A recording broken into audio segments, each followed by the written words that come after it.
saya akan menjelaskan tentang sifat poligen. Sifat poligen adalah sifat yang dikendalikan oleh banyak gen, bukan hanya satu. Gen-gen yang mengendalikan mereka mungkin terletak di dekat atau satu sama lain. Bahkan pada kromosom yang terpisah, biasanya ciri-ciri yang poligenik bila ada variasi yang luas dalam sifat tersebut. Lalu ada sifat kualitatif dan kuantitatif. Sifat kuantitatif diatur oleh gen-gen ganda, multiple gen atau poligen. Dari masing-masing pengaruhnya kecil. Pada aksi gen kumulatif ini, setiap alel pada lokus tersebut akan menambah atau mengurangi nilai fenotip. Mekanisme pewarisan ini sering juga disebut pewarisan faktor majemuk. Berikut ada tabelnya genotip dan fenotip pada sifat kuantitatif. Saya Erma Rofianti akan melanjutkan penjelasan mengenai sifat poligen. Nah, di sini ada grafik, bisa dilihat ada sifat kerdil dan tinggi, memiliki genotip A besar A besar, A besar A kecil, heterozigot, dan A kecil A kecil. Kita lihat ada 3 bagian yang overlap atau tumpang tindih. Misalnya pada bagian antara A besar dan A besar A kecil. Pada bagian ini tuh terdapat bagian yang tumpang tindih atau overlap. Nah, di bagian yang tumpang tindih itu tidak mungkin atau sulit bagi kita untuk mengetahui individu dengan fenotip tersebut memiliki genotip A besar atau A besar A kecil. Kita akan sulit menentukan genotipnya karena dia berada pada daerah yang saling tumpang tindih. Kemudian ada tipe sifat kuantitatif. Yang pertama sinambung atau kontinu. Sifat ini bisa diukur dan secara teori tidak ada batas yang memisahkan fenotip satu dan fenotip lainnya. Yang kedua, sifat meristik, sifat yang diukur dengan menghitung jumlah. Jumlahnya diskrit, tapi jumlah yang melandasinya kuantitatif. Yang ketiga, ada sifat ambang atau threshold, sifatnya ada atau tidak ada, misalnya penderita dan orang normal. Walaupun fenotipnya cuma 2, tetapi ekspresi sifat tergantung dari kondisi yang mendasarinya yang bersifat kuantitatif, yang jika mencapai nilai ambang akan terekspresi. Sifat threshold atau ambang ketika sesuatu sudah mencapai di titik threshold ini, awalnya individu yang normal juga memiliki kerentanan terhadap disease atau penyakit, dan sifat kerentanan itu merupakan akumulasi yang sifatnya kontinu sampai mencapai titik tertentu di titik threshold atau ambang, baru kemudian individu normal tersebut berpotensi juga untuk mengalami disease. Konsep karakter kuantitatif, karakter yang fenotipnya bervariasi secara sinambung. Umumnya hubungan genotip-fenotipnya kompleks. Ada karakter yang fenotipnya tidak bervariasi secara sinambung, tapi dipandang kuantitatif karena dipengaruhi oleh banyak gen dan faktor lingkungan. Berikut ini pewarisan poligen dari eksperimen Nelson dan Ehle. Tanaman dengan bulir merah kemudian dilanjutkan sampai menghasilkan F2 dengan variasi fenotip sebagai berikut. Nah, ini merupakan interpretasi dari persilangan Nielsen-Ehle tadi. Interpretasinya dengan 2 gen, walaupun sebenarnya ada 3 gen yang mengatur sifat tersebut. Nah, bisa dilihat di sini dengan 2 gen setiap tanda plus menambahkan dosis pigmen.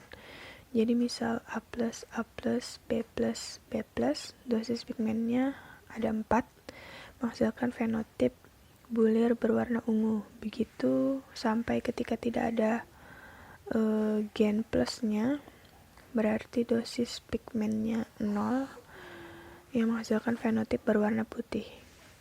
Sebelumnya, perkenalkan saya Nuriani.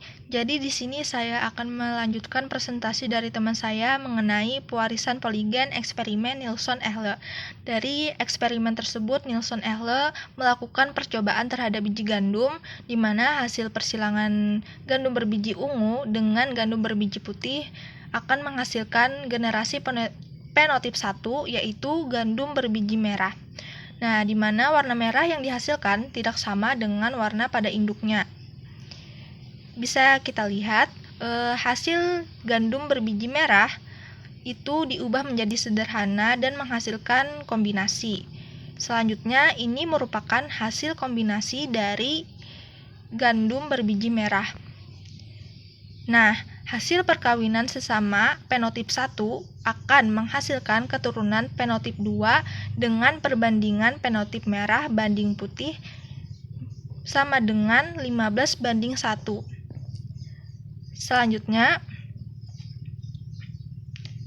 kita bisa ambil kesimpulan bahwa gradasi mutu warna gandum itu disebabkan oleh jumlah alel dominannya, di mana ciri-ciri poligen berhubungan dengan prinsip Mendel, yaitu satu sifat dikendalikan lebih dari 2 gen. Ini merupakan jumlah relatif keturunan. Terdapat satu lokus A besar A kecil disilangkan dengan A besar A kecil.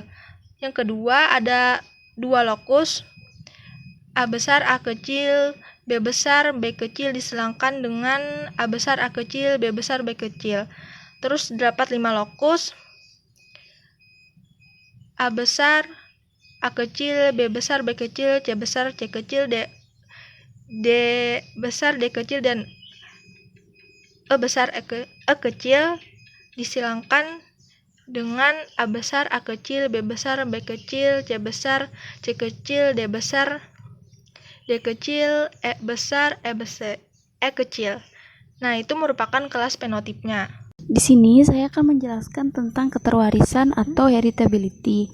Keterwarisan adalah besaran bagi pengaruh keragaman genetik terhadap keragaman fenotip dalam suatu populasi biologis.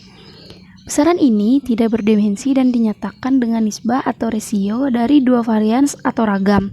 Di dalam keterwarisan atau heritability terdapat 2, yaitu variasi fenotipe kuantitatif dan komponen ragam atau variansi fenotip. Saya akan menjelaskan dulu tentang variasi fenotip kuantitatif. Terbagi menjadi 2, yaitu ada genetik dan lingkungan. Kemudian untuk komponen ragam atau variansi fenotipe terbagi menjadi 3, ada genotipe, lingkungan, interaksi genotipe lingkungan. Rumusnya sendiri ditulis dengan VP sama dengan VG ditambah VE ditambah VGE. Kemudian saya akan melanjutkan di slide selanjutnya. Ada ragam genetik. Ragam genetik tersendiri terbagi menjadi 3, yaitu ada adiktif, dominansi, dan interaksi gen. Kemudian tipe heritabilitas terbagi menjadi 2, yaitu ada keterwarisan dalam arti luas atau broad sense heritability, ditulis dengan rumus H besar pangkat 2 sama dengan VG per VP.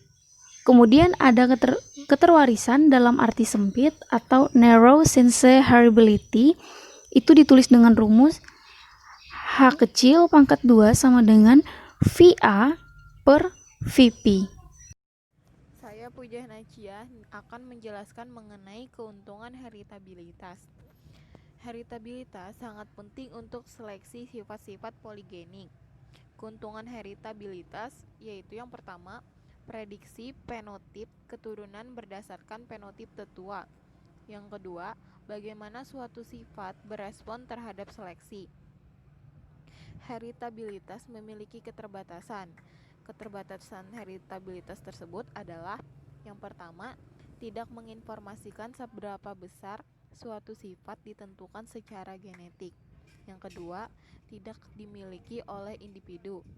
Yang ketiga, tidak ada keterwarisan universal untuk suatu sifat. Selanjutnya, respon terhadap seleksi. Sejauh mana suatu sifat yang dikenai seleksi berubah dalam satu generasi? Faktornya yaitu neuroscience, heritability, dan besarnya seleksi atau selection diferensial.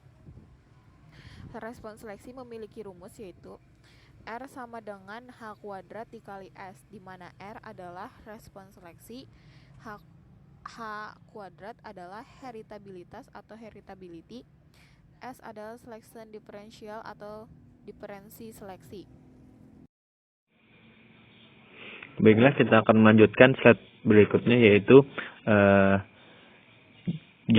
Skeleton rambut abdomen Drosophila melanogaster. Di sini ada neuroscience heritability sama dengan 0. Kemudian rata-rata jumlah rambut pada populasi sama dengan 35,3. Diseleksi sampel dengan rata-rata 40,6. Nah, kemudian seleksi diferensial sama dengan 40,6 sama dengan dikurang 35,3 sama dengan 5,3. Dan respon terhadap seleksi dengan simbol R sama dengan 0,52 dikali 5,3 sama dengan 2,8. Neuroscience heritability, related heritability. H2 H kuadrat sama dengan R per S. Lanjut lagi, respon terhadap seleksi ada batasnya. Di sini kalian bisa melihat diagram dari lalat buah.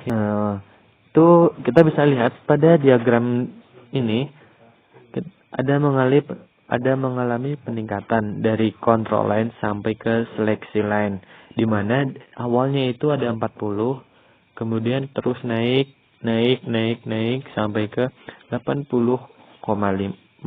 Atau itu ada 85. Nah, kemudian selanjutnya yaitu korelasi respon. Korelasi fenotip.